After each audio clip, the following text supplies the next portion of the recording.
Good morning students. Today we are going to discuss about exim policy.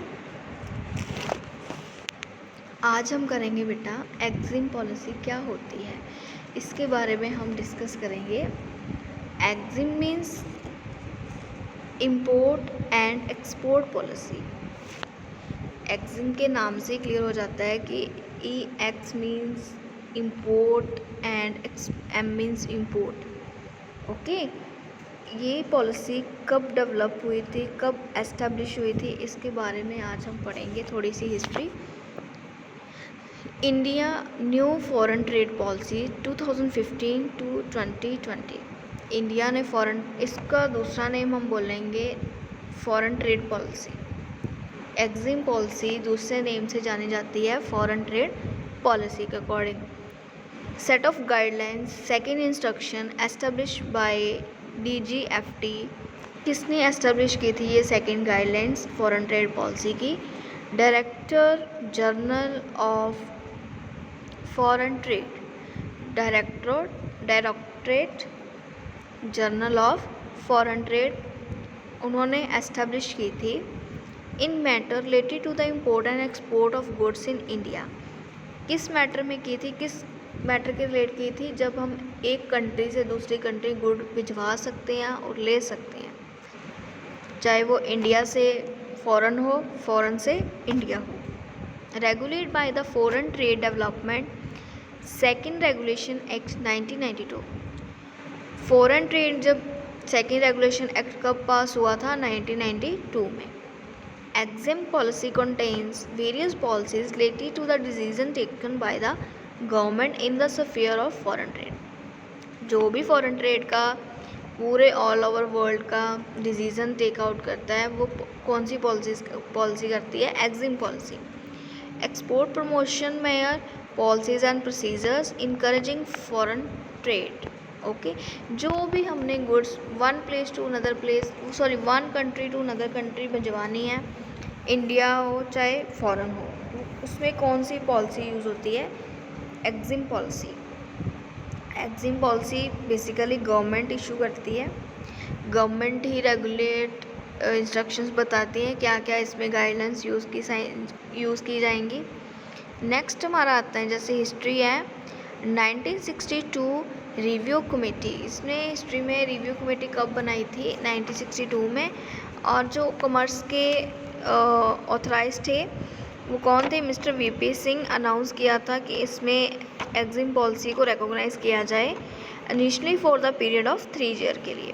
कुछ objectives हैं Exim policy को कैसे achieve करना है, कैसे प्रमोट करना है. Okay to escalate the economy को अच्छी तरह से डेवलप करना, नए नए इम्प्रूविंग कॉम्पिटिशन्स लाने.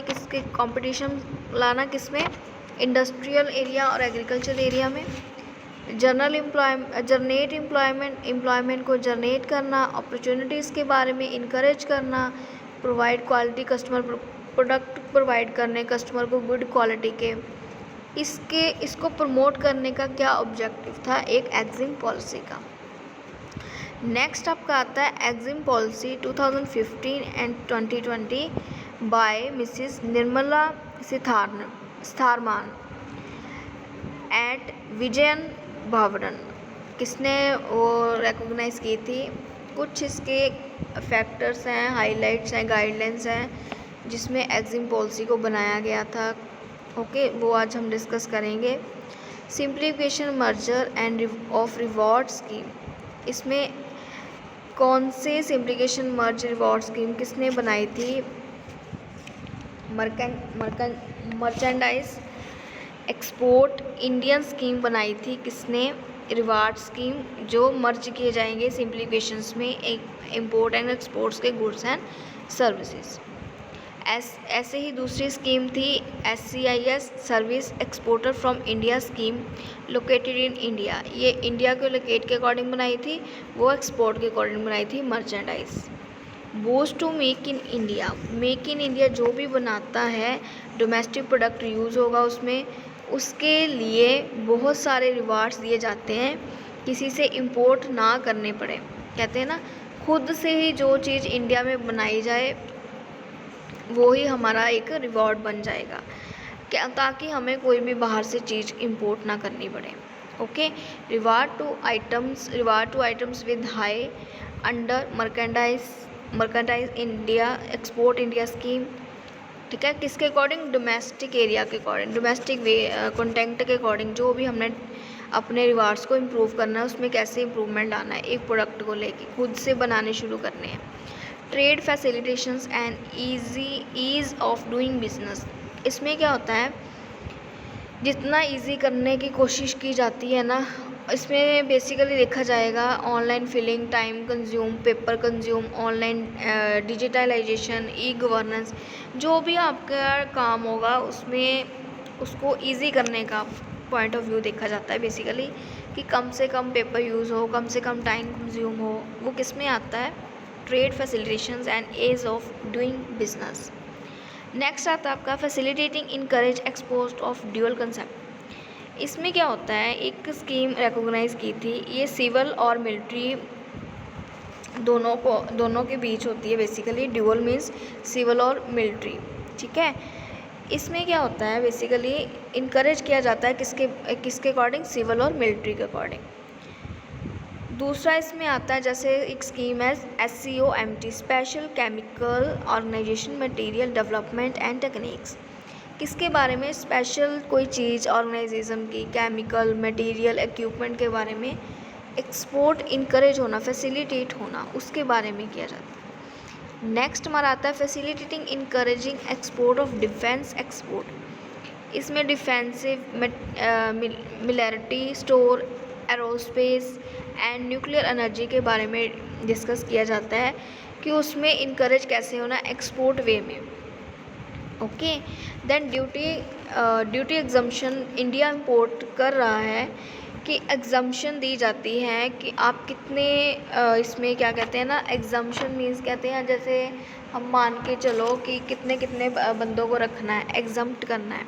ठीक है, उनके लिए उन्होंने जो चीज़ें बनानी चाहती हैं ड्यूटी के अकॉर्डिंग, उनको इम्पोर्ट वे में रखा जाता है ड्यूटी में एग्जम्प्ट करने के लिए। Quality complaint and trade distributes, इसके लिए भी कमेटीज़ बनाई जाती हैं कि कौन सी क्वालिटी है, ट्रेड डिस्ट्रीब्यूट कैसा है। Additional ports allow from E&I, ports होते हैं मीन्स जोड़ा जाता है इम्पोर्ट एंड एक्सपोर्ट को। ठीक है, जैसे इसमें Calicut airports Kerala, okay, ICD Tamil Nadu, इसमें सारा वो देखा जाता है। Duty free traffic preference scheme, ये भी एक्सपोर्ट के लिए ही, एग्जिम के लिए ही बनाई गई है। Then town of export excellence, इसमें दो चीज़ों को ऐड किया था बेसिकली। एक्सपोर्ट जो फॉरेन होते हैं उसमें भी टाउन्स होते हैं, एक उन्होंने टाउन को डिसाइड एंड दोनों में 2 टाउन्स ऐड किए थे, विशाखापट्टनम एंड बिनावन। बेसिकली जो बिनावरन है वो आंध्र प्रदेश में आता है। प्रोडक्ट कैटेगरी के अकॉर्डिंग ही इसमें ट्रेड के एक्सेलेंस को बढ़ाया जाता है। बच्चे, आज का आपका ये टॉपिक था कि एग्जिम पॉलिसी बेसिकली होती क्या है। Okay, thank you so much.